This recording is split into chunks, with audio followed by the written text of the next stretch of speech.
Today we're going to take a closer look at AMD, one of my favorite semiconductor companies in the market right now and one of my biggest positions in my portfolio. For those that follow me, you know I am huge in the semiconductor industry, and today I want to take a closer look at 3 growth opportunities for AMD and the ones that make me super bullish for the company. I do want to say some of these growth opportunities are still in early stages and might take some time to kind of show the real colors, and there are other ones that we are seeing the huge growth opportunity at the moment. I do want to thank the Fool for sponsoring this video, and make sure to check out fool.com/Jose to get the top 10 stocks to buy right now. So let's get started. We can see AMD right now is up about 2% as I am recording, breaking over that $100 again. I do want to say I'm sorry for all my viewers. I haven't posted many videos in the past week. There has been some family issues kind of happening, and obviously family comes first. Obviously this is my full-time job, so I have to make sure to post on a constant basis. So hopefully I should be able to make a little bit more videos in the next few days.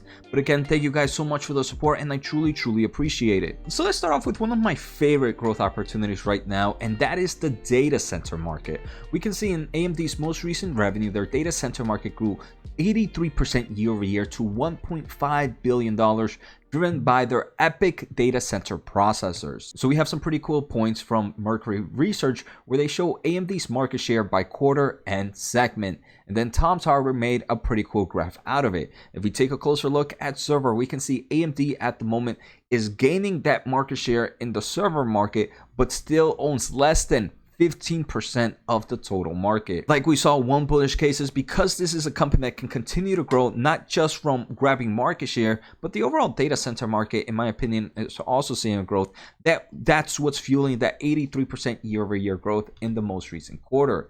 If we also take a closer look, one of its biggest competitors and the one who owns the majority of the share in form of data center reported 16% slowdown in this market alone. So I do want to say for AMD, it shows a bullish case that, hey, my competitor is losing market share, but I am out here gaining market share as fast as I can. And here we can see AMD's kind of server solutions. We can see their second generation was Rome.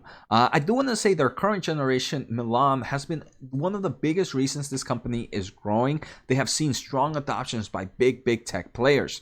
Later this year, they are expected to release their 4th gen, Genoa. Taking a closer look at AMD, they are expected to see Genoa toward the end of the year into 2023. Obviously, competition Intel is also releasing a next generation of chip for the server to kind of combat this competition. Unfortunately for Intel, and I want to say fortunately for AMD, Intel mentioned that they are seeing a bit of a delay in Sapphire Rapids. Intel had to deal with some issues that is pushing the kind of full volume production to the late of 2022 or early 2023.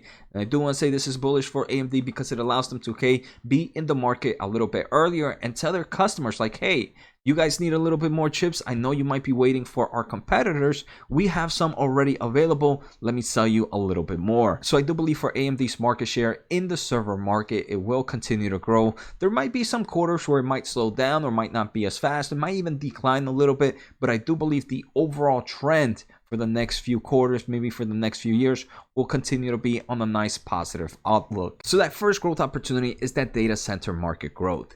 And if you are enjoying the episode, make sure to hit the thumbs up as it helps me grow my overall audience, and I do appreciate it. If you want to support a little bit more, make sure to subscribe using my link at fool.com/Jose. And before going to any more bullish points, I do want to say the semiconductor tends to be a cyclical market. We are seeing the cyclicality in the consumer world right now. While I do believe the cyclical market for semiconductors will continue, I don't believe it will be as strong as it normally has due to the numerous tailwinds of emerging technologies, artificial intelligence, data centers, social media, the online streaming, and so much more. So the second bullish point is just their overall kind of consumer processor, not for the data centers, but these are the ones that go on your laptops, on your PCs, on your workstations. And we can see here in the mobile market, this has been growing dramatically for AMD. It now owns roughly 30% of the market share there, where just a few years ago, it was below 15%.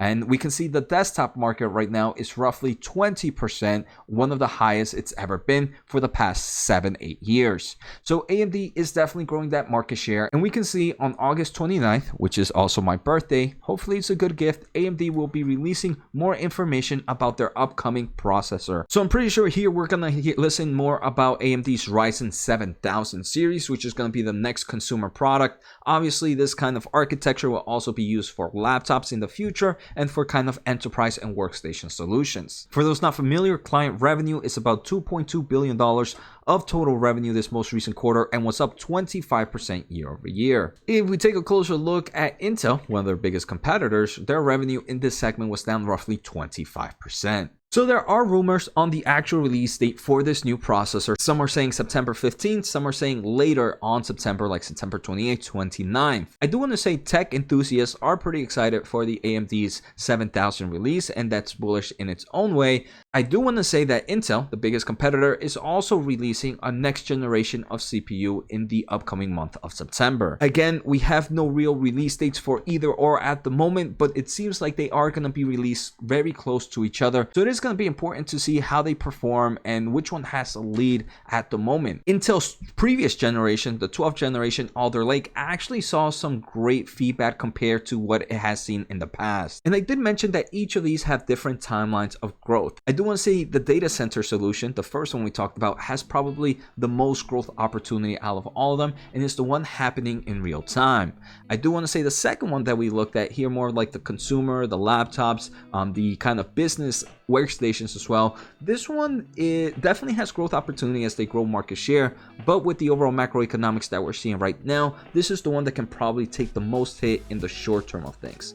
The next one is going to be the automotive market, and the automotive market is such a small portion of AMD's revenue right now that it almost doesn't really make the cut. It goes into the kind of the embedded system.